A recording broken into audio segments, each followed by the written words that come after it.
ओम नमः शिवाय। सावन के सोमवार की कहानी। एक बार सावन महीने में सभी देवियां देवलोक से पृथ्वीलोक में झूला झूलने आई थी। उनमें लक्ष्मी जी, सरस्वती, पार्वती जी तीनों देवियां भी थी। अब लक्ष्मी और सरस्वती तो सज धर कर गहने कपड़े पहनकर आती। पार्वती जी साधारण वेश में आग धतूरा फूल लगाकर आ जाती। लक्ष्मी जी को ये अच्छा नहीं लगता। उनको अभिमान हो गया कि पार्वती जी आप गहने पहनकर नहीं आते हो तो हमें शर्म आती है। यह कहकर पार्वती जी का मजाक बनाती। एक दिन लक्ष्मी जी ने कहा कि हमारे से उधार ले लो। पार्वती जी पतिव्रता स्त्री, उनको अच्छा नहीं लगा। फिर भी लक्ष्मी जी के कहने पर पार्वती जी ने कहा कि मैं भगवान शंकर से पूछ कर बताऊँगी। जब पार्वती जी शंकर भगवान के पास सामने जाके बैठ गए। भगवान कैलाश पर्वत और ध्यान में बैठे थे। जैसे ही ध्यान से उठे, पार्वती जी से पूछा आज आपको क्या चाहिए। पार्वती जी ने कहा आपको कैसे पता कि मुझे क्या चाहिए। भगवान ने कहा जब भी तुमको कुछ पूछना होता है तो तुम मेरे सामने आकर बैठ जाती हो। पार्वती जी शर्मा गई। उन्होंने बताया हम तीनों देवियाँ पृथ्वी लोक पर झूला झूलने जाते हैं, वहाँ लक्ष्मी जी हमारा मजाक बनाती है। भगवान आपको गहने क्यों नहीं पहनाते। इस पर भगवान ने कहा कि तुमने बताया नहीं कि हम कैलाश और पर्वत पर जंगल में रहते हैं, राक्षस चारों ओर घूमते इसलिए नहीं गहने बनवाते हैं। पर पार्वती जी ने कहा कि सुहागन औरतों को कम से कम त्योहार पर नथ पचमणियाँ तो पहनना ही चाहिए।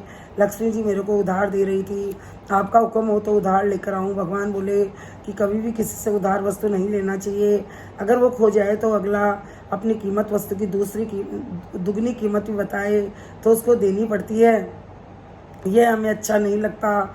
आपका मन जेवर पहनने का है तो भगवान ने अपने सिर की एक जटा का बाल तोड़ कर दिया कि इसकी बराबर सोना लेकर आओ, हम उससे गहने गढ़वा देंगे। पार्वती जी ने सोचा कि इतने से सोने में कौन से गहने बनेंगे, लेकिन पार्वती जी पति आज्ञा मानकर गई। आते ही लक्ष्मी जी ने पार्वती जी से कहा कि भगवान ने क्या कहा। तो पार्वती जी ने कहा कि भगवान ने ये बाल दिया है, इस बाल के बराबर सोना चाहिए, इससे गहना बनवा लेंगे। लक्ष्मी जी सुनकर हंसी आई, लेकिन पार्वती जी ने कहा कि यह भी तोल कर देना। झूला झूलने के बाद गांव की स्त्रियों से तराजू मंगवाया और उसमें बाल के बराबर सोना तोलने लगे। लक्ष्मी जी ने पूरा जेवर ही उतार कर तराजू में रख दिया, लेकिन बाल भारी रहता और गहने हल्के हो जाते। लक्ष्मी जी घबरा गई कि अब क्या करे, अगर सोना नहीं दिया तो भगवान हमें श्राप दे देंगे।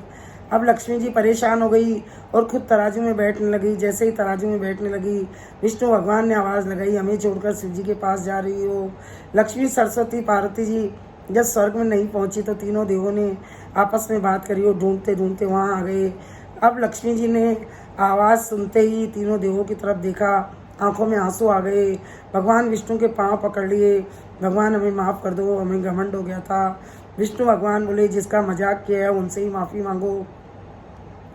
भगवान शिव व पार्वती जी दोनों से लक्ष्मी जी ने माफ़ी मांगी और कहा इसका पश्चाताप कैसे हुआ। इस पर शंकर भगवान बोले आपने सावन के महीने में सोमवार के दिन मजाक उड़ाया है, अब तुम सावन के सोमवार का व्रत करो और इन्हीं आग धतूर से शिव गौरी की पूजा करो। सुबह जल्दी स्नान करके थाली में कच्चा दूध, चीनी, रोली, मूली, चावल, हरी दूब, आग धतूरे, तुलसी, मंजरी, बेलपत्र, फल, नारियल, दक्षिणा, चंदन, जनेऊ, सुपारी, घी इत्यादि से भगवान का पूजन करें और घी का दीपक जलाकर भगवान व लक्ष्मी जी ने दीपक जलाकर आरती करें। भगवान व लक्ष्मी जी ने सावन के सोमवार की विशेष पूजा आराधना की। भगवान का पंचामृत से अभिषेक किया, आग धतूरे चढ़ाए, सावन के सोमवार का व्रत किया, तब उनका दोष मिटा। हे शंकर भगवान, आपने लक्ष्मी जी का श्राप मिटाया, जैसे सबका दुख दूर करना, धन धान्य सुख संपत्ति देना। शंकर भगवान सभी की मनोकामना पूर्ण करना। बोलिए शंकर भगवान की जय।